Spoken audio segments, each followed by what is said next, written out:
aguantó llorando durante 4 meses. Cada noche subía al escenario, se ponía el traje de charro, saludaba al público con esa sonrisa que México entero confundía con invencibilidad. Cantaba con esa voz que llenaba estadios y hacía llorar a hombres que no lloraban delante de nadie. Chi, cuando llegaba al hotel, se derrumbaba. Nadie en el público lo sabía. Nadie en la industria lo veía. Nadie en el país que lo adoraba como a una deidad podía imaginar que el hombre más macho de la música mexicana estaba atravesando en silencio algo que, según las personas que lo conocían de verdad, estuvo a punto de destruirlo completamente. Pero siguió cantando, porque Vicente Fernández había aprendido desde muy temprano algo que definiría toda su vida y toda su leyenda y todo el daño que dejó a su paso, sin que nadie se lo dijera nunca directamente, que el show debe continuar, independientemente de lo que esté ocurriendo detrás del telón. Y detrás del telón de la vida de Vicente Fernández había cosas que la industria musical mexicana protegió durante décadas con una eficiencia que solo es posible cuando hay demasiado poder en juego para permitirse la verdad. Vicente Fernández Gómez nació el 17 de febrero de 1940 en Huentitán el Alto, Jalisco. Creció en una pobreza que no era el tipo de pobreza romántica que las biografías oficiales construyen alrededor de los grandes artistas para hacer su ascenso más cinematográfico. Era pobreza real, con hambre real, con la urgencia concreta de un niño que aprendió muy temprano que el mundo no regala nada y que si quieres algo tienes que ir a buscarlo con una determinación que no acepta la palabra no como respuesta final. Llegó a la Ciudad de México siendo casi un adolescente, con una voz que nadie le había pedido, pero que él sabía que valía algo. Lavó coches, fue mesero, hizo lo que había que hacer para sobrevivir en una ciudad que no conocía y que no tenía ninguna razón particular para abrirle sus puertas. Las puertas tardaron, pero abrieron G. Cuando abrieron lo hicieron de una manera que nadie, ni el propio Vicente, había anticipado completamente, porque la carrera de Vicente Fernández no fue el resultado de un lanzamiento calculado, ni de una maquinaria discográfica que lo descubrió y lo fabricó. Fue el resultado de algo más orgánico y más difícil de replicar. Fue el resultado de una conexión entre esa voz y algo que vivía en el interior de millones de mexicanos que nunca habían tenido palabras para nombrarlo, pero que cuando la escucharon por primera vez, supieron inmediatamente que era exactamente lo que habían estado esperando, sin saber que lo esperaban. El dolor convertido en orgullo, la derrota cantada con la dignidad de alguien que pierde, pero no se rinde. La experiencia específicamente mexicana de amar con todo, y sufrir con todo, y seguir de pie con todo. Vicente Fernández no interpretaba esas canciones, las habitaba. Pero lo que nadie sabía es que las habitaba de maneras que iban mucho más allá de lo que cualquier director musical le hubiera pedido. Las habitaba porque eran reales, porque detrás de ese charro invencible que el país entero amaba, había un hombre que cargaba cosas que ninguna canción podía resolver completamente, cosas que empezaron a salir a la luz mucho después, cuando ya no había manera de contenerlas, y cuando salieron cambiaron para siempre la manera en que México entendía a su rey. El éxito de Vicente Fernández no llegó de golpe, llegó de la manera en que llegan las cosas que duran, despacio, con una consistencia que se construye actuación por actuación, disco por disco, noche por noche en palenques y ferias y plazas de toros, donde el público que lo escuchaba no era el público sofisticado de los grandes recintos, sino el público que más le importaba a él, el pueblo su pueblo. Desde el principio Vicente Fernández entendió algo que muchos artistas de su generación tardaron años en aprender o nunca aprendieron del todo.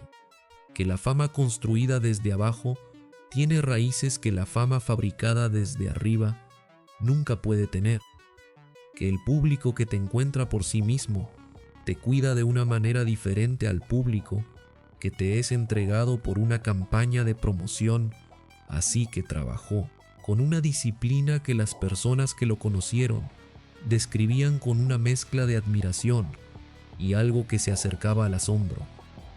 No había concierto demasiado pequeño, no había plaza demasiado lejana, no había condición climática ni distancia ni circunstancia que lo hiciera dar menos de todo lo que tenía cada vez que subía a un escenario, y esa entrega total fue construyendo algo que ningún cálculo de industria hubiera podido fabricar. En 1987 llenó el Estadio Azteca él solo.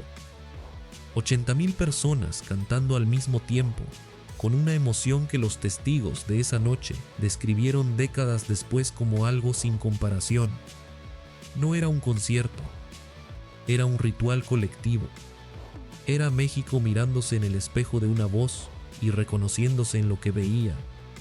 3 Grammys, 8 Latin Grammys, más de 50 millones de discos vendidos. Pero los números no explican lo que Vicente Fernández representaba. Low explica una sola imagen, la de un hombre vestido de charro parado en el centro de un estadio que no cabía más gente, cantando sobre perder con dignidad, y 80,000 personas llorando como si esa canción fuera específicamente sobre su propia vida. Eso no se fabrica, eso se es. Y el problema con ser algo tan grande es que la sombra que genera aplasta todo lo que queda debajo. Cuquita, María del Refugio Abarca Villaseñor, la mujer que eligió a Vicente cuando todavía no era nadie y que construyó su vida alrededor de un hombre que con el tiempo se convirtió en una figura tan pública que el espacio privado que le quedaba para ser simplemente Vicente era cada vez más pequeño. Ella llenó ese espacio con una lealtad que no pedía explicaciones ni reconocimiento público. Y Vicente, que cantaba sobre la fidelidad con una convicción que hacía llorar a estadios enteros, vivía su vida privada de maneras que contradecían esas canciones de formas que Cuquita conocía y cargaba con la discreción absoluta de una mujer de su generación para quien la lealtad al matrimonio no era una opción sino una identidad. Las infidelidades existieron, no como rumor, como realidad documentada que la propia familia eventualmente no pudo seguir negando. Un hijo reconocido con la actriz Patricia Rivera, 18 años de una relación que Vicente sostuvo públicamente hasta que una prueba de ADN lo cambió todo de la manera más inesperada. Pero eso vino después.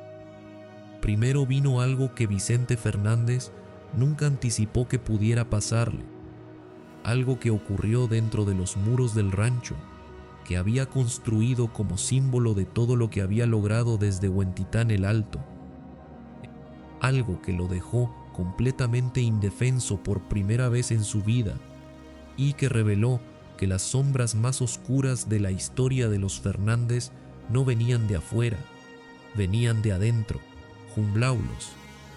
En 1998, Vicente Fernández Jr. fue secuestrado, no en la calle, no en algún momento de descuido en una ciudad anónima. Fue sacado del rancho Los Tres Potrillos, del lugar que era el corazón de la familia Fernández, del espacio que Vicente padre había construido con décadas de trabajo, como el símbolo más concreto de todo lo que había logrado desde aquella pobreza real de Huentitán el Alto. Se lo llevaron de ahí. Lo que vino después fue algo que la escritora argentina Olga Warnat documentó años más tarde en su biografía no autorizada El Último Rey, con una precisión que la familia Fernández intentó detener legalmente sin conseguirlo. Los secuestradores eran conocidos como los Mochadedos. El nombre no era metafórico. A los pocos días de tener a Vicente Jr. en su poder le cortaron 2 dedos y se los mandaron a su padre, piensa en eso un momento, Vicente Fernández, el hombre más poderoso de la música mexicana, el charro de Huentitán, que había cantado durante décadas sobre el orgullo y la hombría y la capacidad de sostenerse de pie ante cualquier adversidad, recibió en un sobre los dedos de su hijo mayor. No pudo hacer nada que no fuera exactamente lo que los secuestradores le ordenaron que hiciera, seguir cantando, porque levantar sospechas ponía en riesgo la vida de Vicente Jr., porque cualquier movimiento en falso podía tener consecuencias que ningún padre puede dimensionar sin que algo en su interior se rompa de maneras que no tienen reparación completa. Así que Vicente Fernández hizo lo que había hecho toda su vida cuando el mundo se derrumbaba a su alrededor. Subió al escenario, se puso el traje de charro, sonrió, cantó. Durante 121 días, su hijo estuvo cautivo. Durante 121 días, Vicente Fernández se paró frente a públicos que lo adoraban sin saber nada de lo que estaba cargando. Durante 121 días mantuvo una versión de sí mismo frente al mundo que no tenía absolutamente nada que ver con lo que estaba, viviendo en el interior. $5 millones. Ese fue el rescate que pagó para recuperar a su hijo, pero el dinero no recuperó lo que esos 121 días se llevaron. Warnat escribió algo sobre ese periodo que resulta imposible de olvidar una vez que se lee. Dijo que Vicente padre nunca dejó de cantar, pero lo hacía llorando, que cuando llegaba al hotel después de cada concierto se derrumbaba, que fue el episodio que lo devastó y pudo destrozarlo completamente. Un hombre que había construido toda su identidad pública alrededor de la invencibilidad, llorando solo en cuartos de hotel, mientras el mundo aplaudía la actuación más difícil de su vida, no la que hacía en los escenarios, la que hacía al bajar de ellos. Pero la historia del secuestro no terminó con el rescate, porque en el proceso de recuperación, algo salió a la luz que nadie en la familia había buscado encontrar y que cambió la dinámica interna de los Fernández de maneras que todavía, hoy no sé, han resuelto completamente. Cuando pagaron el rescate, las autoridades tomaron muestras de sangre de toda la familia, un procedimiento de rutina para verificar la identidad de futuros comunicados en caso de nuevos intentos. En ese análisis de rutina apareció algo que nadie esperaba. Pablo Rodrigo, el hijo que Vicente había reconocido años antes con la actriz Patricia Rivera, el que había recibido su apellido y había crecido visitando el rancho y siendo tratado como uno más de la familia. Fernández no era su hijo. 18 años de una relación construida sobre una mentira que nadie había pedido verificar porque no había razón para hacerlo. 18 años de Vicente Fernández siendo el padre de alguien que no era su hijo, mientras al mismo tiempo los dedos de su hijo real llegaban en un sobre a su rancho. Las dos cosas en el mismo año, en el mismo periodo, sobre el mismo hombre que se paraba cada noche frente a miles de personas y cantaba sobre el amor y la traición y el dolor de las maneras más convincentes que la música mexicana había producido jamás, porque ese dolor era completamente real, so que nadie en el público sabía exactamente cuán real era, y todavía faltaba algo más, algo que ni el secuestro, ni la paternidad falsa, ni las décadas de infidelidades que Cuquita había cargado en silencio, podían compararse en términos de lo que reveló sobre las sombras que existían dentro de la familia que México había adoptado como símbolo de sus propios valores más profundos, algo que involucraba a uno de sus propios hijos, a Gerardo, el segundo de los 3 varones Fernández, y a una conexión que, si se confirma completamente, cambia no solo la historia de la familia, sino la manera en que se entiende el contexto en el que ocurrió el secuestro de Vicente Jr. porque según Warner, según las fuentes que construyeron su investigación, según lo que el propio Vicente Jr.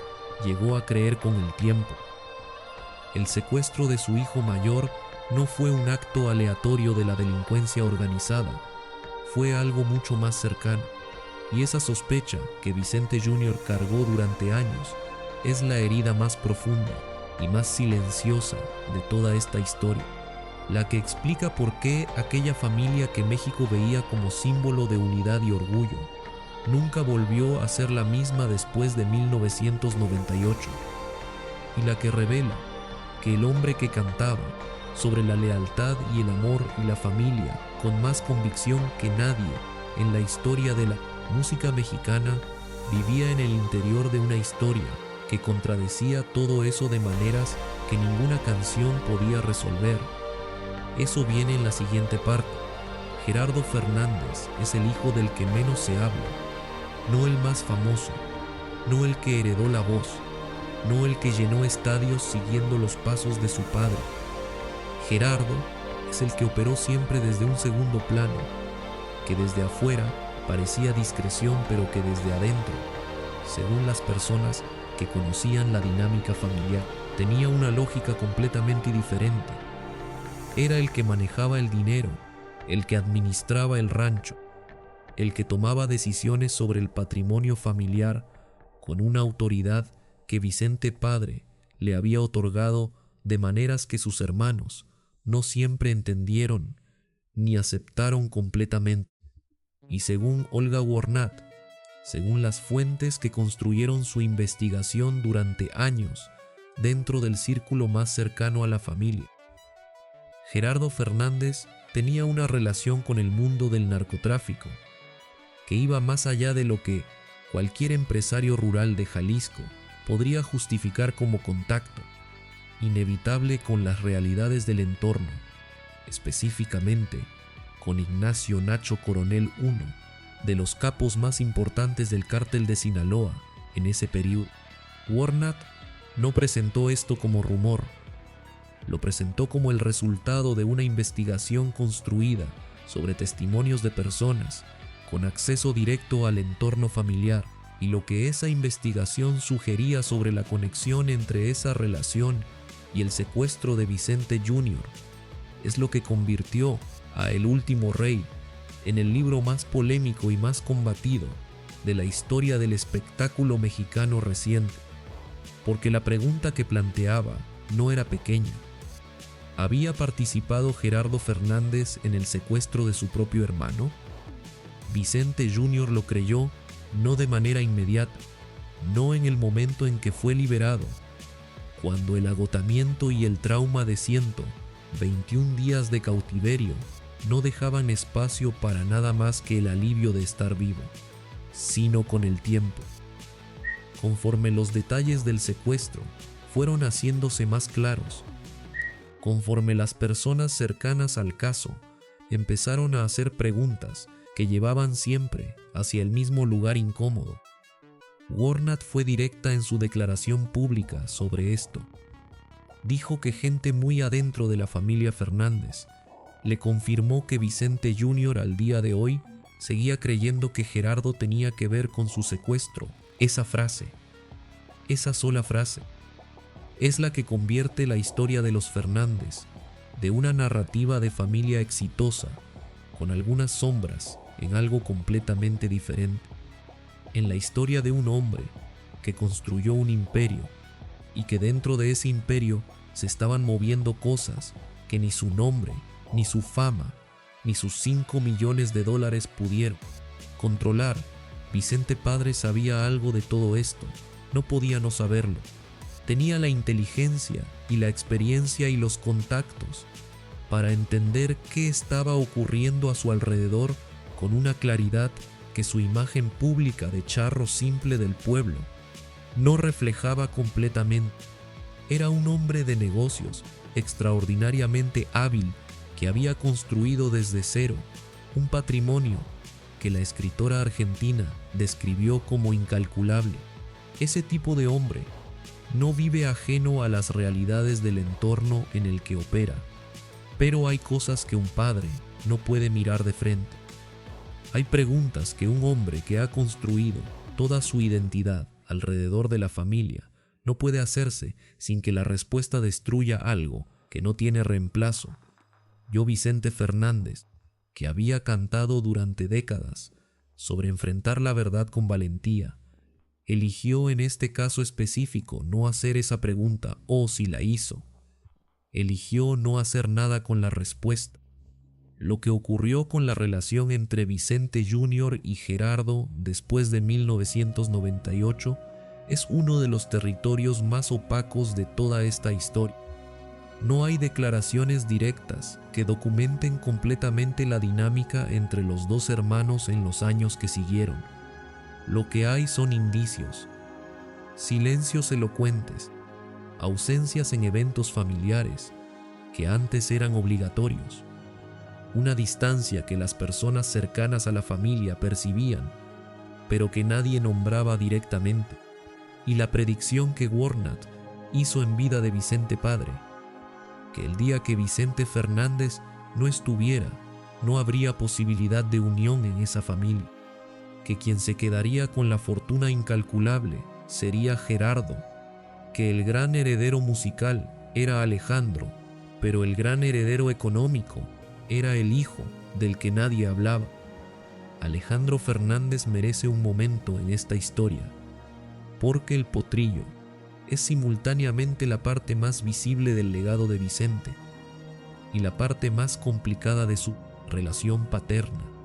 Vicente adoraba a Alejandro con una intensidad que las personas cercanas a la familia describían como algo que iba más allá del orgullo normal de un padre ante el éxito de un hijo. Era algo más complejo que eso. Era el reconocimiento de que Alejandro había tomado lo que él había construido y lo había llevado a un lugar que él mismo no hubiera podido alcanzar. Pero ese mismo Alejandro le generaba una preocupación que Vicente no siempre podía ocultar. Los excesos de Alejandro eran conocidos en la industria de maneras que la familia prefería no confirmar públicamente. Vicente lo dijo él mismo en una entrevista con la honestidad brutal que lo caracterizaba cuando bajaba la guardia. Dijo que sabía que su hijo tomaba, que si se enteraba que usaba drogas, lo colgaría, que le dolía cuando los medios publicaban notas sobre sus excesos, según personas cercanas a la familia. Esa preocupación llegó a tal punto que Vicente modificó su testamento en sus últimos años, dejando a Alejandro fuera, no como castigo definitivo, como lo que Vicente padre llamaba en privado, una última lección de vida, la de un hombre que hasta en la manera de distribuir lo que había construido, quería seguir enseñando algo, que el éxito sin disciplina no es herencia, es deuda. Cuquita observó todo esto durante décadas, con esa capacidad particular que tienen las mujeres que eligen quedarse de ver con claridad lo que otros no pueden ver porque están demasiado adentro del problema para tener perspectiva. Vio las infidelidades, vio la dinámica entre sus hijos, vio lo que el secuestro le hizo a su familia de maneras que nunca terminaron de resolverse y se quedó, no por debilidad. Esa interpretación es la más fácil y la más injusta. Se quedó porque tomó una decisión consciente sobre el tipo de vida que quería vivir y sobre los valores que quería que definieran esa vida, independientemente de lo que ocurriera a su alrededor. Cuquita fue, en todos los sentidos que importan, la persona más fuerte de toda la familia Fernández, y la menos reconocida por serlo. Cuando Televisa estrenó la bioserie no autorizada El Último Rey en 2022, apenas 3 meses después de la muerte de Vicente, Cuquita apareció en un video que la familia publicó en las redes sociales del cantante. Estaba sentada, sola, con esa postura de mujer que ha cargado cosas durante décadas sin doblarse, y dijo algo que resumió con una precisión devastadora lo que había sido su vida entera junto a ese hombre. dijo que Vicente se había ido, que había gente abusando de su nombre, que si él estuviera la estaría apoyando. En esas 3 frases estaba todo: la viuda, la guardiana, la mujer que después de décadas de cargar en silencio lo que nadie le había pedido que cargara, seguía haciéndolo, incluso después de que la persona por quien lo cargaba ya no estaba. Pero la historia de Vicente Fernández todavía no ha terminado, porque hay una parte que hemos sembrado desde el principio y que todavía no hemos revelado completamente. La parte que explica por qué cantó llorando durante 4 meses. La parte que va más allá del secuestro y de los dedos en el sobre y del rescate de $5 millones. La parte que tiene que ver con lo que Vicente Fernández descubrió sobre sí mismo en esos 121 días y con la decisión que tomó después que nadie esperaba. Eso viene ahora. Hay momentos que dividen una vida en 2, no gradualmente, no con el tiempo suficiente para prepararse. De golpe, con la violencia silenciosa de algo que llega sin anunciarse y que cuando se va deja un mundo que ya no se parece al que existía antes. Para Vicente Fernández ese momento fue 1998, pero no de la manera que el mundo pensaba. Sí, el secuestro de su hijo lo devastó.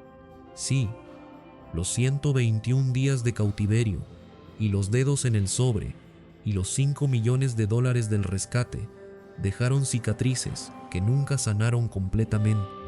Todo eso fue real y fue enorme y cambió a Vicente Fernández de maneras que las personas cercanas a él percibieron inmediatamente. Pero había algo más, algo que ocurrió en el interior de Vicente Fernández durante esos 121 días que nadie ha podido documentar completamente, porque ocurrió en el único lugar donde nadie tiene acceso, adentro, en esos cuartos de hotel, donde se derrumbaba después de los conciertos. En ese espacio entre el aplauso final y el silencio de la habitación vacía, donde la actuación ya no era posible y quedaba solo el hombre real con todo lo que no podía mostrarse en un escenario. Y en ese espacio Vicente Fernández se hizo una pregunta que nunca se había permitido hacer antes, no sobre el secuestro, no sobre Gerardo, no sobre ninguna de las cosas externas que la situación había puesto sobre la mesa. Se la hizo sobre sí mismo, sobre el tipo de padre que había sido, sobre las decisiones que había tomado durante décadas en nombre de la carrera y de la fama, y de ese proyecto monumental de construir una leyenda que resultó ser exactamente lo que prometía ser, pero que había cobrado precios que en los cuartos de hotel de 1998 ya no podía seguir ignorando. Vicente Jr. había crecido siendo el hijo del rey, no el hijo de Vicente, el hijo del rey. Y hay una diferencia entre esas 2 cosas que cualquier persona que haya crecido en la sombra de un hombre demasiado grande entiende instintivamente, aunque no siempre tenga palabras para explicarlo. Crecer siendo el hijo del rey significa que tu padre está en todas partes y en ninguna al mismo tiempo, que lo ve el país entero, pero que tú lo ves menos que cualquiera de los 80,000 que llenaron el Estadio Azteca esa noche de 1987, que su voz llega a lugares donde tú no puedes llegar, pero que a ti no siempre te llega de la manera que necesitas. Vicente Jr. nació prematuro. La familia lo sobreprotegió desde el principio con esa intensidad particular que tienen los padres con los hijos que llegaron al mundo, en condiciones que les recordaron que nada es garantizado, pero sobreproteger no es lo mismo que estar presente. Y Vicente Fernández, que era capaz de una generosidad económica extraordinaria y de un amor que en sus propios términos era completamente genuino, tenía una presencia física en la vida de sus hijos que la agenda del rey no siempre permitía viore. En los cuartos de hotel de 1998, con los dedos de su hijo en algún sobre que no quería recordar. Vicente Fernández lo supo, que había fallado de maneras que el dinero del rescate no podía reparar, que había construido algo extraordinario para el mundo y había descuidado algo igualmente extraordinario dentro de su propia casa, que la canción más honesta que había cantado en toda su carrera no era ninguna de las que el público recordaba. Era el silencio que había entre él y sus hijos en los momentos donde debería haber habido otra cosa. Esta transformación interior que Vicente Fernández vivió en 1998 no apareció en ningún titular, no fue el tema de ninguna entrevista, no tuvo el tipo de documentación pública que tienen las otras historias de esta narrativa, pero sus efectos sí fueron visibles para las personas que lo conocían. Algo cambió en él después de ese año, no de manera dramática, no con el tipo de declaración pública de redención que la industria del espectáculo diseña cuando necesita reencuadrar la narrativa de una figura que ha atravesado algo difícil, de la manera más silenciosa y más real. Empezó a estar más en el rancho. Los conciertos siguieron. La carrera siguió. El rey siguió siendo el rey de todas las maneras visibles. Pero en los espacios entre la carrera y el mundo, en los Tres Potrillos, algo en su manera de habitar ese espacio había cambiado. Como si por primera vez en décadas hubiera decidido que estar presente en su propia vida era algo que valía la pena intentar. Demasiado tarde para algunas cosas, no demasiado tarde para otras. Alejandro construyó con su padre en los años siguientes una relación que tenía la complejidad de todo lo que había ocurrido antes, pero que también tenía algo que antes no había tenido de la misma manera. Sí, conversaciones reales, no el tipo de conversaciones que un hijo tiene con la figura pública que es su padre, sino el tipo que tiene con el hombre. Y en esas conversaciones Alejandro recibió algo que Vicente no había sabido cómo dar durante los años en que más lo necesitaba, pero que en la segunda mitad de su vida encontró la forma de entregar reconocimiento no del artista al artista, sino del padre al hijo. El tipo de reconocimiento que cuando llega tarde todavía importa, pero que carga consigo la conciencia de todo el tiempo que pasó sin llegar. Vicente Jr. navegó los años posteriores al secuestro con la carga particular de alguien que ha sobrevivido algo que no debería haber sobrevivido y que sabe cosas que no puede nombrar completamente, sin destruir lo que queda de algo, que una vez fue una familia, la sospecha sobre Gerardo, la certeza de que ciertas cosas que ocurrieron en 1998 no fueron aleatorias, la distancia con su hermano que se volvió permanente de maneras que nadie en la familia nombró públicamente, pero que todos los que conocían la dinámica familiar percibían con una claridad que no necesitaba explicación, y la relación con su padre, que tenía capas de gratitud y resentimiento y amor y dolor que nunca se separaron completamente unas de otras, porque así son las relaciones que importan de verdad, nunca de un solo color, siempre con más capas de las que se pueden mostrar en una entrevista o en un obituario o en cualquier versión oficial de una historia que el mundo prefiere que sea más simple de lo que es. Vicente Fernández pasó sus últimos años en los Tres Potrillos con una presencia que contrastaba con las décadas de ausencia que habían definido su paternidad. Cuquita a su lado, siempre Cuquita, los nietos, los hijos que venían y que se iban, y que traían consigo toda la historia que los Fernández cargaban, y que en el rancho de Jalisco encontraba por momentos algo que se acercaba a la paz, aunque nunca completamente.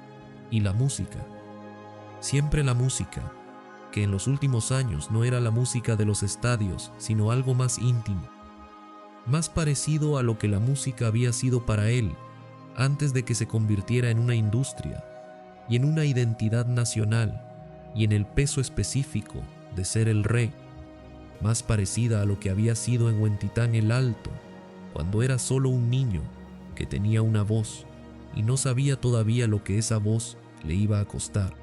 Pero el cuerpo de Vicente Fernández tenía sus propias cuentas pendientes, y en 2021 llegó el momento en que esas cuentas se cobraron de una manera que nadie en su entorno estaba completamente preparado para enfrentar, aunque todos supieran que tarde o temprano llegaría. Lo que ocurrió en agosto de 2021 y lo que siguió después es la parte final de esta historia, la que revela cómo murió el rey y la que dice algo sobre Vicente Fernández que ninguna canción, ningún Grammy y ningún estadio lleno puede decir de la misma manera. Dice cómo eligió irse. En agosto de 2021, Vicente Fernández se cayó en su rancho. No fue un gran evento, no fue el tipo de momento dramático que uno imagina cuando piensa en el final de una leyenda. Fue lo que le ocurre a los cuerpos de los hombres de 81 años cuando la gravedad cobra lo que la vida ha ido acumulando durante décadas, una caída en los Tres Potrillos, en el lugar que había construido desde cero como el símbolo más concreto de todo lo que había logrado desde Huentitán el Alto Low. Internaron en el Hospital Country 2000 de Guadalajara. Las primeras semanas, los médicos hablaban de recuperación, de que el rey tenía la fortaleza de alguien que había vivido con la intensidad con que él había vivido, y que esa fortaleza contaba a su favor. Pero algo no estaba bien, y lo que no estaba bien reveló algo que Vicente Fernández había guardado con la misma disciplina con que guardaba todo lo que consideraba que no le pertenecía al público. Los médicos encontraron algo más que las consecuencias de la caída.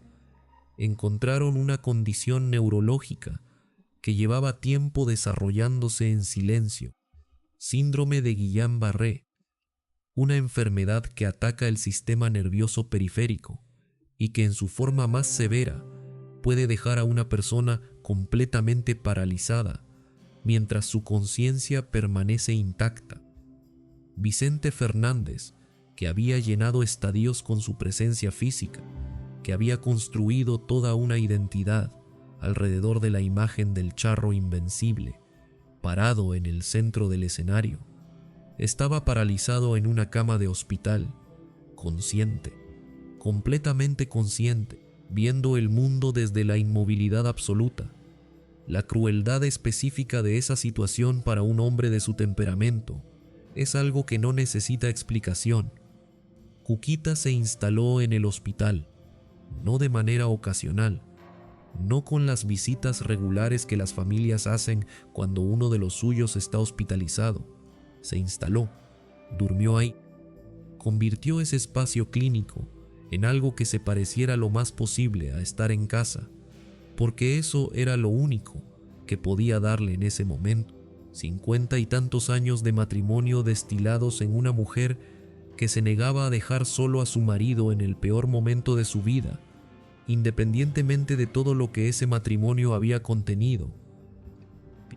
Las infidelidades, los hijos con otras, los años de ausencia que se disfrazaban de carrera, todo eso existía y Cuquita lo sabía y lo había cargado.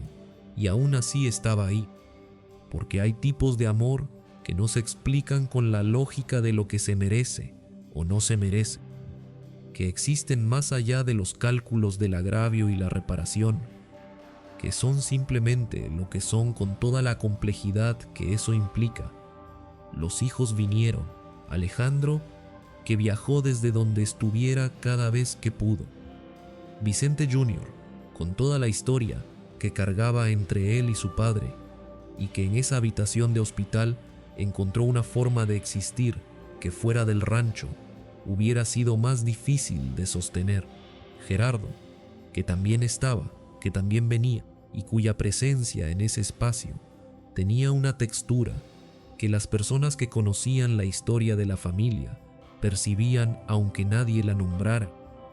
El mundo miraba desde afuera con la ansiedad particular de las personas que sienten que están a punto de perder algo que forma parte de su propio paisaje emocional. Las redes sociales seguían cada actualización del estado de salud del rey con una intensidad que los medios de comunicación alimentaban con la regularidad de algo que genera tráfico y que, por lo tanto, justifica su atención constante. Vicente Fernández estaba en esa cama, consciente de todo, del amor, de la historia, del peso de ser el rey, en un momento donde lo único que podía ser era el hombre. Fue en ese periodo donde ocurrió algo que nadie en su entorno esperaba y que cuando salió a la luz dividió las opiniones de maneras que todavía hoy no se han resuelto: el tema del trasplante. Años antes, cuando los médicos le habían diagnosticado una condición hepática grave, Vicente Fernández había rechazado un trasplante de hígado. Las razones que dio fueron las que dio, las mismas que circularon en redes y en medios, y que generaron el escándalo que generaron: que no quería el órgano de alguien que pudiera haber sido homosexual o drogadicto. Esas palabras, dichas con la misma convicción con que cantaba sus canciones, sin filtro, sin el cuidado estratégico que un equipo de comunicación hubiera recomendado, con la brutalidad directa de un hombre que había vivido 80 años, siendo exactamente lo que era sin pedirle permiso a nadie para hacerlo. El escándalo fue enorme, y la reacción de Vicente Fernández ante ese escándalo fue completamente consistente con quien había sido toda su vida. No se retractó, no ofreció el tipo de disculpa calculada que los equipos de relaciones públicas diseñan para contener el daño en redes. Explicó su postura con la lógica interna de un hombre de su generación, para quien esa postura era completamente coherente con el sistema de valores en el que había crecido y que había mantenido durante 80 años, que era un sistema de valores profundamente problemático en aspectos específicos, que había cosas en ese sistema que lastimaban a personas reales de maneras reales. Todo eso es verdad, pero Vicente Fernández no era un hombre que se construyera a sí mismo según lo que el mundo esperaba que fuera. Era exactamente lo que era, con todo lo que eso implicaba: lo bueno y lo malo, y lo contradictorio, y lo extraordinario, y lo profundamente injusto, todo al mismo tiempo. En la cama del hospital de Guadalajara, Vicente Fernández recibió algo que quizás no había tenido en las proporciones que necesitaba durante la mayor parte de su vida: tiempo para estar sin hacer, sin actuar, sin ser el rey para nadie más que para las personas que estaban en esa habitación y que lo conocían de maneras que el público que llenaba los estadios nunca pudo conocerlo. Lo que ocurrió en esas conversaciones no está documentado públicamente con detalle, pero las personas que estuvieron ahí describieron algo que resulta difícil de imaginar en el Vicente Fernández de los escenarios y de las entrevistas y de las décadas de invencibilidad construida con la precisión de alguien que entiende perfectamente el poder de la imagen.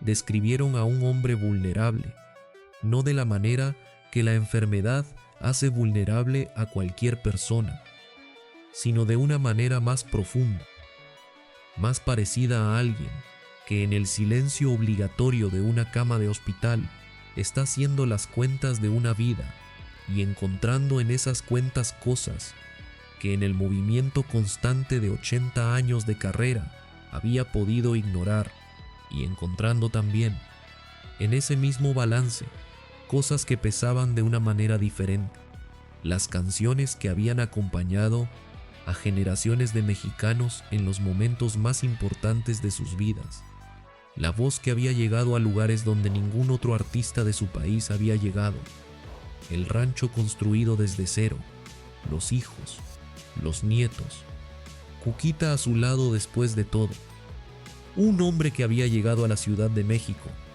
sin nada más que una voz y una determinación que no aceptaba el no como respuesta final, y que había construido con esa voz y esa determinación algo que ninguna biografía no autorizada y ningún escándalo y ninguna de las sombras que esta historia ha contado puede borrar completamente.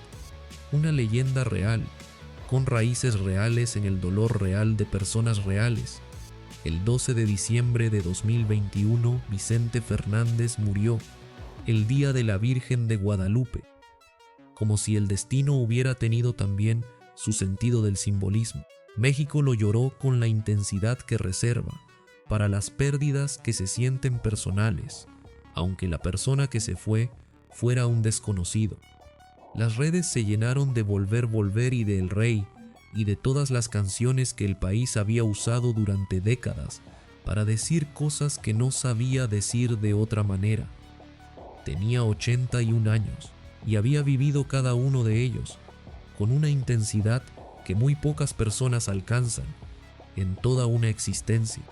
Pero lo que esta historia ha intentado mostrar no es la leyenda, es el hombre, el que cantaba llorando en los hoteles mientras el mundo aplaudía, el que recibió los dedos de su hijo en un sobre y siguió subiendo al escenario, el que falló como padre de maneras que el dinero y la fama no podían reparar y que en la segunda mitad de su vida intentó, de manera imperfecta y tardía pero genuina, hacer algo con esa comprensión, el que amó a Cuquita de una manera que no siempre fue justa, pero que al final, en una habitación de hospital en Guadalajara, encontró su forma más honesta, el que construyó una familia que era simultáneamente su mayor orgullo y su herida más profunda, el que vivió con contradicciones tan grandes que habrían destruido a cualquier persona que no tuviera la fortaleza específica que él tenía, y el que murió siendo exactamente lo que había sido siempre: complejo, extraordinario, profundamente humano, irrepetible. La familia siguió dividida después de su muerte, tal como Warnat había predicho. Las disputas por el legado, la bioserie no autorizada, que Cuquita combatió con la misma lealtad con que había combatido todo lo que amenazara la memoria del hombre al que había elegido décadas atrás y al que siguió eligiendo hasta el final. Alejandro heredó la voz, Gerardo heredó lo que Warnat dijo que heredaría, Vicente Jr. cargó lo que siempre había cargado, con la diferencia de que ahora su padre ya no estaba prido, que la pregunta que llevaba años sin poder hacerse directamente ya nunca tendría respuesta de la única persona que podría haberla dado. Eso es el legado real de Vicente Fernández, no el Estadio Azteca lleno, no los Grammys, no las canciones que seguirán sonando en las cocinas y en los carros y en los momentos donde la vida necesita música para poder ser completamente sentida.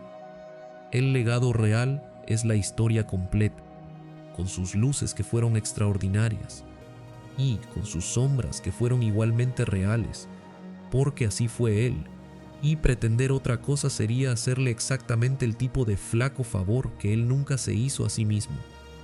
Vivió siendo lo que era, hasta el final, y el país que lo amó merece conocer al hombre completo, no solo al rey.